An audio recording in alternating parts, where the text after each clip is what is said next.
नमस्कार दोस्तों, स्वागत है आपका आज की बेहद बड़ी और जरूरी खबरों में। लेकिन खबर में आगे बढ़ने से पहले अगर आप भी भाजपा सरकार का विरोध करते हैं तो आप अभी इस वीडियो को लाइक कीजिए और इस लाल बटन को दबाकर चैनल को फ्री में सब्सक्राइब करके घंटी बजाइए और कमेंट सेक्शन में लिखें जय हिंद।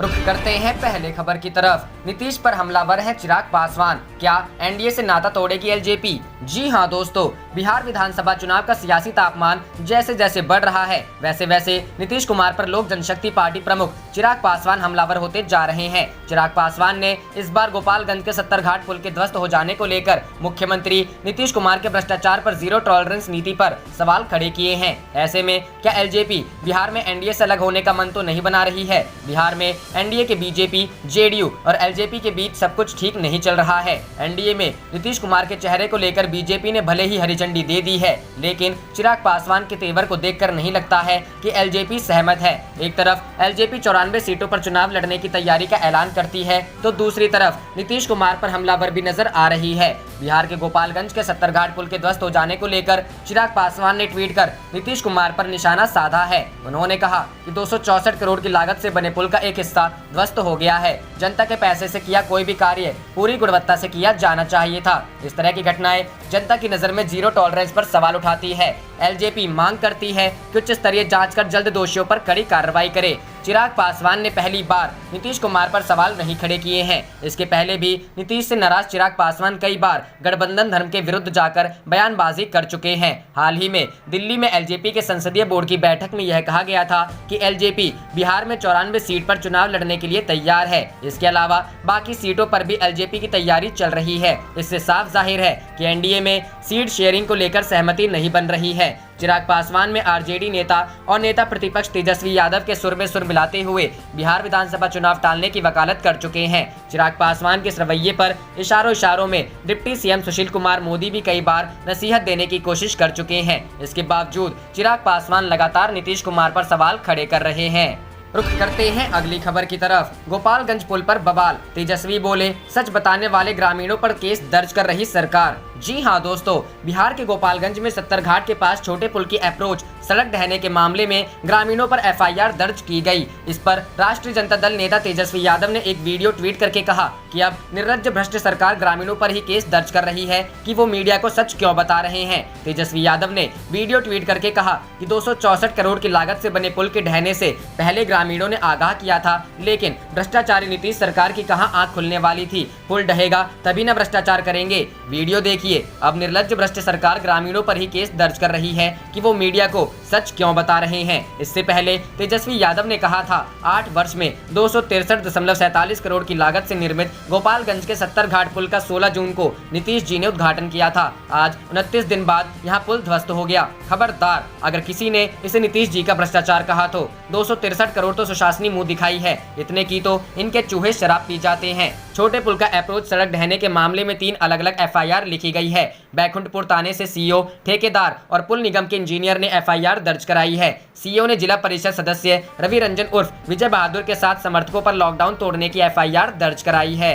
रुख करते हैं अगली खबर की तरफ। राजा भैया के खिलाफ दर्ज मुकदमों की वापसी की वजह बताई यूपी सरकार, हाईकोर्ट। जी हां दोस्तों, इलाहाबाद हाईकोर्ट के लखनऊ बेंच ने राज्य सरकार से रघुराज प्रताप सिंह उर्फ राजा भैया के खिलाफ दर्ज मुकदमों को वापस लिए जाने की वजह पूछी है। इसके साथ ही हाईकोर्ट ने कहा है कि अगर मुकदमे वापसी के संतोषजनक कारण सामने नहीं आए तो कोर्ट मामले में स्वतः संज्ञान लेकर इसका परीक्षण करेगी। हाईकोर्ट लखनऊ बेंच ने एक याचिका पर सरकार से ये जवाब मांगा है। दरअसल राजा भैया के खिलाफ चुनाव लड़ चुके शिव प्रकाश मिश्रा सेनानी ने याचिका दाखिल की है। याचिका में शिव प्रकाश ने राजा भैया से जान को खतरे के चलते सुरक्षा मिलने का जिक्र है। याचिका कहना है कि उसको मिली सुरक्षा की अवधि खत्म होने वाली है। याचिका ये सुरक्षा जारी रखने को लेकर हुई है। याचिका में राजा भैया के मुकदमों की वापसी पर भी सवाल उठा, जिस पर कोर्ट ने यूपी सरकार से जवाब तलब कर लिया है। हाईकोर्ट लखनऊ बेंच के जस्टिस मुनेश्वर नाथ भंडारी और जस्टिस मनीष कुमार की बेंच ने यह आदेश दिया है। याचिका के मुताबिक सेनानी ने राजा भैया के खिलाफ विधानसभा चुनाव लड़ा था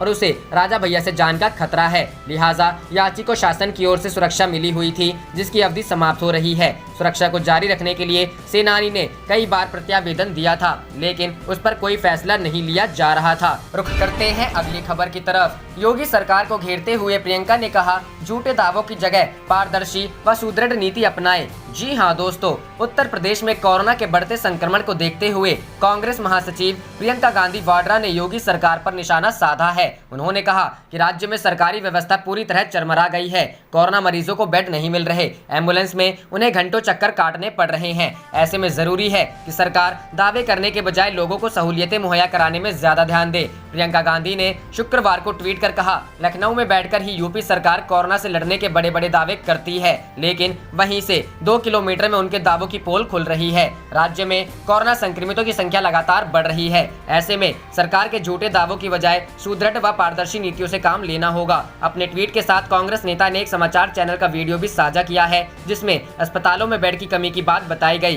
प्रियंका ने कहा कि एक तरफ कोरोना लगातार पांव पसार रहा है और दूसरी तरफ पूरे उत्तर प्रदेश से खबरें आ रही हैं कि राज्य में बदइंतजामी चरम पर है। आखिर इस लचर व्यवस्था के साथ विकराल रूप लेती महामारी का सामना कैसे होगा?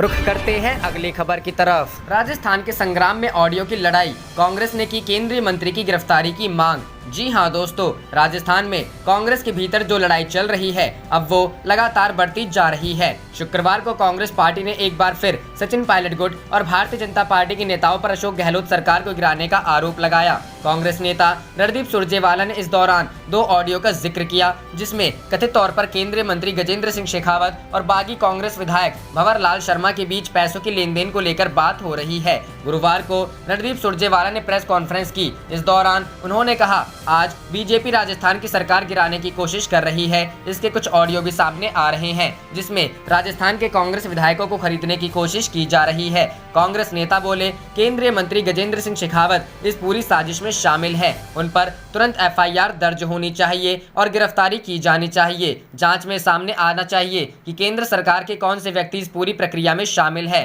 आपको बता दें कि गजेंद्र सिंह शेखावत राजस्थान बीजेपी के बड़े नेता हैं और मौजूदा वक्त में केंद्र सरकार में जल शक्ति मंत्री हैं। जब से गहलोत सरकार पर संकट शुरू हुआ है, तब से ही गजेंद्र सिंह शेखावत चर्चा में है। इस मामले में कांग्रेस की ओर से SOG को शिकायत की गई है। ये वही ग्रुप है जिसने सचिन पायलट को नोटिस जारी किया था। इतना ही नहीं, इस बातचीत में जिस विधायक का नाम लिया गया, उससे ही कांग्रेस पार्टी प्रेस कॉन्फ्रेंस में लाई और बयान दिलवाया। अब विधायक अपना बयान SOG के सामने दर्ज कराएंगे। कांग्रेस ने इस मामले में एक्शन लिया है और सचिन पायलट गुट के 2 विधायकों को निलंबित कर दिया है। भंवर लाल शर्मा और विश्वेंद्र सिंह को पार्टी की सदस्यता से निलंबित किया गया है।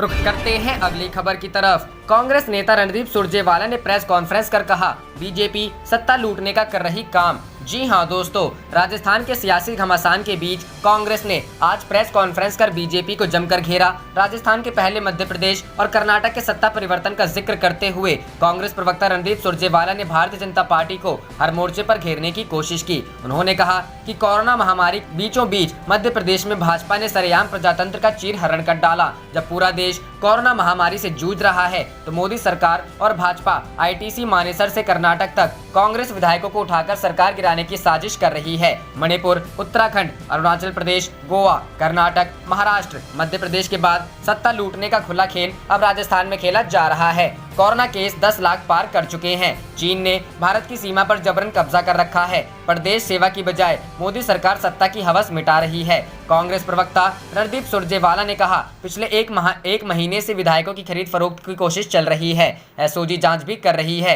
विधायकों को खरीदकर चुनी हुई सरकार को गिराने की कोशिश की गई। दोनों तरफ से कांग्रेस बीजेपी के साथ वाद विवाद भी हुआ। सुरजेवाला ने PC में कहा, जो ऑडियो टेप सामने आए हैं, उससे एक बात साफ है कि बीजेपी द्वारा जनमत का अपहरण की कोशिश की जा रही है। सरकार गिराने का षड्यंत्र बेनकाब हो चुका है। मोदी सरकार ने कोरोना के बीच मध्य प्रदेश में जनमत का चीरहरण कर दिया था। 24 मार्च को मध्य प्रदेश में चुनी हुई सरकार गिराई गई, तब ही लॉकडाउन किया गया। आर्थिक महामारी ने लोगों को परेशान कर रखा है, लेकिन इस बार राजस्थान में गलत कर दिया। उन्होंने कहा, ऑडियो में भंवरलाल, संजय जैन और केंद्रीय मंत्री गजेंद्र शेखावत की आवाज है। इनका षड्यंत्र बेनकाब हो गया है। ये बातचीत प्रथम दृष्टि में बताती है कि जो लोग हरियाणा में बैठे हैं, वो बीजेपी के केंद्रीय मंत्री से पैसे की बात कर रहे हैं। हम मांग करते हैं कि केंद्रीय मंत्री गजेंद्र सिंह शेखावत के खिलाफ SOG द्वारा मुकदमा हो। वो जांच में गलत पाए जाएं तो उनकी गिरफ्तारी हो। लेकिन पायलट वाले मामले में सुरजेवाला ने कहा, सचिन पायलट भी सामने आकर अपना स्टैंड साफ करें। रुख करते हैं अगली खबर की तरफ। राहुल का वार, विदेश नीति और आर्थिक मामले में कमजोर हुआ देश, इसलिए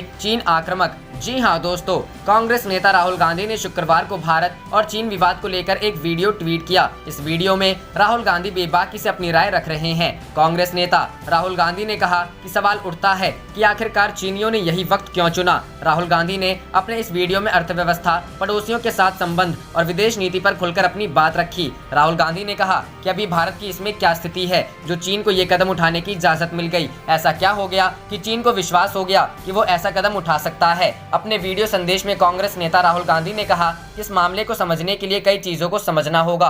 देश की रक्षा मुख्य रूप से विदेश नीति, अर्थव्यवस्था और लोगों के विश्वास पर टिकी है, लेकिन पिछले 6 साल में इन हर मामलों में देश फेल हुआ है। विदेश नीति पर बात करते हुए राहुल ने कहा कि पहले हमारा अमेरिका, रूस, यूरोप समेत लगभग हर देश से अच्छे रिश्ते रहते थे, लेकिन आज हमारा रिश्ता सिर्फ व्यापार का रह गया है। रूस के साथ संबंध खराब हुए हैं। पहले नेपाल, भूटान, श्रीलंका हमारे दोस्त थे। पाकिस्तान से अलग सभी पड़ोसी हमारे साथ काम कर रहे थे, लेकिन आज हर कोई हमारे खिलाफ बात कर रहा है। कांग्रेस नेता ने कहा कि अर्थव्यवस्था कभी हमारी ताकत होती थी, लेकिन आज बेरोजगारी अपने चरम पर है। छोटे कारोबारी मुश्किल में हैं, लेकिन सरकार हमारी बात नहीं सुन रही है। कांग्रेस नेता ने कहा, अगर आप एक देश के तौर पर सोचते हो तो हर चीज मायने रखती है। अगर अर्थव्यवस्था में पैसा नहीं डाला गया तो सब कुछ बर्बाद हो जाएगा, और अब वही हो रहा है। आपको बता दें कि कांग्रेस नेता की ओर से अब हर कुछ दिन में इस तरह का वीडियो डाला जाएगा जिसमें वो अलग अलग मुद्दों पर अपनी राय रखेंगे। रुख करते हैं अगली खबर की तरफ। महाराष्ट्र, कांग्रेस मंत्री का दावा, संपर्क में है कई बीजेपी एमएलए, कभी बदल सकते हैं पाला। जी हां दोस्तों, राजस्थान में सियासी संकट के बीच महाराष्ट्र कांग्रेस का दावा है कि भारतीय जनता पार्टी के विधायक उनके संपर्क में हैं और वह किसी भी समय हमारे साथ आ सकते हैं। यह दावा कांग्रेस नेता और राज्य मंत्री यशोमती ठाकुर ने किया है। यशोमती ठाकुर ने कहा कि उद्धव सरकार अपना कार्यकाल पूरा करेगी। राजस्थान में सियासी तूफान के बाद माना जा रहा है कि महाराष्ट्र में भी बवंडर उठ सकता है। इस पर कांग्रेस नेता और राज्य मंत्री यशोमती ठाकुर ने कहा कि महाराष्ट्र ने देश को नया फॉर्मूला दिया है और सरकार कार्यकाल पूरा करेगी। बीजेपी को अपने 105 विधायकों पर नजर रखनी चाहिए, क्योंकि इसमें ऐसे विधायक शामिल हैं जिन्होंने पक्ष बदल लिया है। कांग्रेस नेता और राज्य मंत्री यशोमती ठाकुर का दावा है कि कई बीजेपी विधायक नाखुश हैं और वह पाला बदलना चाहते हैं। उन्होंने कहा कि ऐसे विधायक हमारे साथ संपर्क में हैं और किसी भी समय हमारे साथ आ सकते हैं। महाराष्ट्र में अभी शिवसेना, राष्ट्रवादी कांग्रेस पार्टी और कांग्रेस गठबंधन की सरकार है। रुख करते हैं अगली खबर की तरफ। कोरोना केस 10 लाख पार, इन 9 राज्यों के आंकड़े गंभीर होते खतरे का दे रहे संकेत। जी हां दोस्तों, भारत में कोरोना वायरस के कुल मामले 10 लाख का आंकड़ा पार कर चुके हैं। दुनिया में ये आंकड़ा पार करने वाला भारत सिर्फ तीसरा देश है। देश में कोरोना वायरस के मामले काफी तेजी से बढ़ रहे हैं और हर रोज 35,000 के करीब मामले दर्ज किए जा रहे हैं। जैसे जैसे टेस्टिंग बढ़ रही है, वैसे वैसे ही हर रोज नए रिकॉर्ड बनते और टूटते हुए दिख रहे हैं। महाराष्ट्र, कर्नाटक, तमिलनाडु, उत्तर प्रदेश समेत ऐसे कई राज्य हैं जहां पर हर रोज हजारों की संख्या में केस आ रहे हैं, जो देश में आने वाले वक्त में कोरोना वायरस की लड़ाई को और भी मुश्किल कर सकते हैं। देश में महाराष्ट्र ऐसा राज्य है जहां कुल आंकड़ों के करीब 30% मामले सामने आ रहे हैं। महाराष्ट्र में हर दिन नया रिकॉर्ड बन रहा है और अब तो 8,000 केस प्रतिदिन के हिसाब से आ रहे हैं। दूसरी ओर तमिलनाडु और कर्नाटक में भी हर रोज 4,000 नए मामले दर्ज किए जा रहे हैं। जिन राज्यों में हर रोज सबसे अधिक मामले आ रहे हैं उन पर एक नजर डालिए। गौरतलब है कि देश में करीब 10 राज्य ऐसे हैं जहां कुल केसों का अधिकतर हिस्सा है। ऐसे में इन राज्यों को लेकर लगातार चिंता बढ़ रही है। हालांकि अगर टेस्टिंग के आंकड़ों को देखें तो अब हर 3 दिन में 10 लाख टेस्ट किए जा रहे हैं और 1 लाख केस सामने आ रहे हैं, यानी देश में अभी भी पॉजिटिविटी रेट 10% के आसपास बना हुआ है।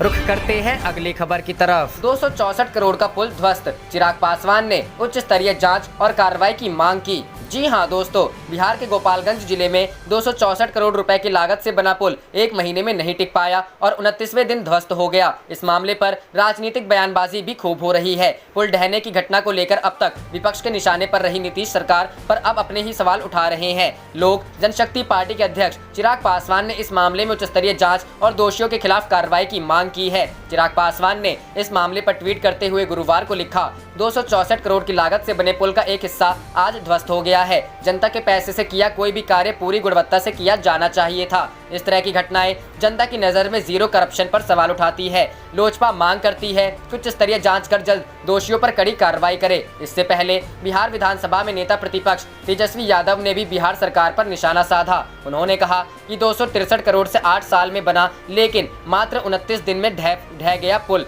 संगठित भ्रष्टाचार के भीष्म पितामह नीतीश जी इस पर एक शब्द भी नहीं बोलेंगे और ना ही साइकिल से रेंज रोवर की सवारी कराने वाले भ्रष्टाचारी सहपाठी पद निर्माण मंत्री को बर्खास्त करेंगे। बिहार में चारों तरफ लूट ही लूट मची है। मंत्री बोले 70 घाट पुल के बारे में झूठी खबर फैलाई जा रही है। वहीं बिहार के पथ निर्माण मंत्री नंद किशोर यादव ने कहा है कि 70 घाट पुल के क्षतिग्रस्त होने की झूठी खबर फैलाई जा रही है। उन्होंने कहा कि 70 घाट मुख्य पुल से लगभग 2 किलोमीटर दूर गोपालगंज की ओर से आ रही सड़क पर स्थित एक 18 मीटर लंबाई के छोटे पुल तक पहुंचने का पथ कट गया है। जिस पुल के हिस्से के क्षतिग्रस्त होने या ध्वस्त होने की बात कही जा रही है वह बिल्कुल भी सही नहीं है।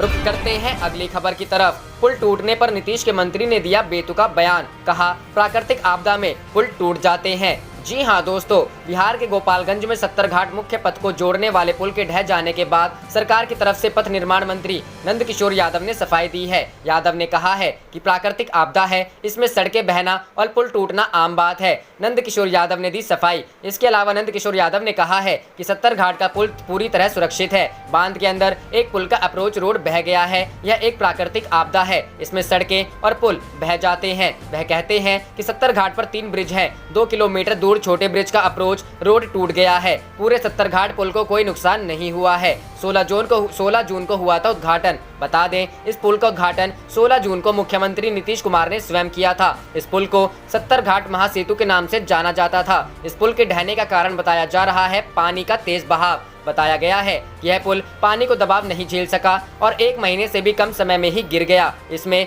अब लोगों का लालछापुर, मुजफ्फरपुर, मोतिहारी, बेतिया जाने का लिंक फिलहाल समाप्त हो गया है। रुख करते हैं अगली खबर की तरफ। चुनाव आयोग का बड़ा फैसला, 65 साल से अधिक उम्र के नागरिक पोस्टल बैलेट से नहीं डाल सकेंगे वोट। जी हां दोस्तों, निर्वाचन आयोग ने बिहार एवं अन्य उपचुनावों में 65 साल से अधिक उम्र के नागरिकों के लिए पोस्टल बैलेट सुविधा का विस्तार नहीं करने का फैसला किया है। हालांकि 80 साल से ज्यादा उम्र के दिव्यांगों एवं जरूरी सेवाओं में कार्यरत लोगों और कोरोना संक्रमितों को पोस्टल बैलेट से मताधिकार के इस्तेमाल की इजाजत दी है। ऐसे में जब कोरोना संक्रमण को लेकर सरकार की ओर से बुजुर्गों को बिना वजह बाहर नहीं निकलने की सलाह दी गई है, निर्वाचन आयोग का यह फैसला बेहद महत्वपूर्ण माना जा रहा है। हालांकि आयोग ने अपने इस फैसले के पीछे मैन पावर, कोरोना महामारी के चलते सुरक्षा उपायों का हवाला दिया है। निर्वाचन आयोग ने अपने फैसले में कहा है कि वे मतदाता जो 80 वर्ष से ऊपर हैं, दिव्यांग मतदाता, आवश्यक सेवाओं में लगे कर्मचारी, कोरोना संक्रमित मरीज जो घर या संस्थागत क्वारंटाइन में हैं, पोस्टल बैलेट से अपने मताधिकार का प्रयोग कर सकते हैं। पिछले साल अक्टूबर में कानून मंत्रालय के दिव्यांगों और 80 वर्ष से अधिक उम्र के लोगों को विकल्प के तौर पर पोस्टल बैलेट के इस्तेमाल को लेकर चुनाव नियमों में बदलाव किया था। बीते 19 जून को मंत्रालय ने नियमों में बदलाव करते हुए 65 साल से अधिक उम्र के लोगों के लिए भी विकल्प के तौर पर पोस्टल बैलेट के इस्तेमाल की इजाजत दी थी। यही नहीं, निर्वाचन आयोग के सुझावों पर नियमों में बदलाव करते हुए मंत्रालय ने कोरोना संक्रमितों को भी पोस्टल बैलेट सुविधा का उपयोग करने की इजाजत दी थी। अब निर्वाचन आयोग ने अपने ताज़ा बयान में कहा है कि आने वाले चुनावों को ध्यान में रखते हुए जन प्रतिनिधित्व अधिनियम 1951 की धारा 60C के तहत नई अधिसूचना जारी की जाती है। निर्वाचन आयोग ने फैसला किया है कि वे मतदाता जात 65 साल या इससे अधिक की उम्र के हैं, वे चुनावों, उपचुनावों में पोस्टल बैलेट से मताधिकार का प्रयोग नहीं कर पाएंगे। यह फैसला ऐसे समय आया है जब बिहार में कुछ ही महीनों में चुनाव होने वाले हैं, जबकि मध्य प्रदेश समेत कई राज्यों में उपचुनाव भी होने वाले हैं। रुख करते हैं अगली खबर की तरफ। दलित पिटाई मामला, बीजेपी पर भड़की प्रियंका, कहा इस अन्याय के खिलाफ जी जान से लड़ेगी कांग्रेस। जी हां दोस्तों, मध्य प्रदेश के गुना का एक वीडियो वायरल हो रहा है जिसमें कुछ पुलिस वाले कथित तौर पर निर्दयता से एक दलित दंपति को नजर आ रहे हैं। इस घटना ने अब सियासी रंग लेना शुरू कर दिया है। प्रियंका गांधी ने बीजेपी पर लगाए ये आरोप। कांग्रेस महासचिव प्रियंका गांधी वाड्रा ने वीडियो को शेयर करते हुए बीजेपी सरकार पर निशाना साधा है। प्रियंका गांधी ने आरोप लगाया, गरीबों पर हमला, दलितों पर हमला, किसान पर हमला, लोकतंत्र पर हमला, यही तो है भाजपा की चाल, चेहरा और चरित्र। उन्होंने कहा इस अन्याय के खिलाफ कांग्रेस जी जान से लड़ेगी। राहुल गांधी ने साधा बीजेपी पर निशाना। प्रियंका गांधी के साथ ही कांग्रेस के पूर्व अध्यक्ष राहुल गांधी ने मध्य प्रदेश के इस वीडियो को शेयर करते हुए कहा कि हमारी लड़ाई इसी सोच और अन्याय के खिलाफ है। पीएम को पत्र लिखकर किया आग्रह। कांग्रेस की किसान इकाई किसान कांग्रेस ने इस घटना को लेकर प्रधानमंत्री नरेंद्र मोदी को पत्र लिखकर आग्रह किया कि इस मामले में संज्ञान लेकर संबंधित प्रशासनिक अधिकारियों के खिलाफ सख्त कार्रवाई सुनिश्चित की जाए। किसान कांग्रेस के उपाध्यक्ष सुरेंद्र सोलंकी ने कहा, भाजपा की सरकारों में किसानों और दलितों पर हमले आम बात हो चुकी है, इसलिए हम सीधे प्रधानमंत्री से आग्रह कर रहे हैं कि वह ऐसे मामलों में कार्रवाई सुनिश्चित करें। उन्होंने कहा कि वह और किसान कांग्रेस के दूसरे पदाधिकारी जल्द ही गुना जाएंगे और इस मामले में सख्त कार्रवाई के लिए प्रशासन पर दबाव बनाएंगे। आप देख रहे थे आपका अपना चैनल जय हिंद जय भारत।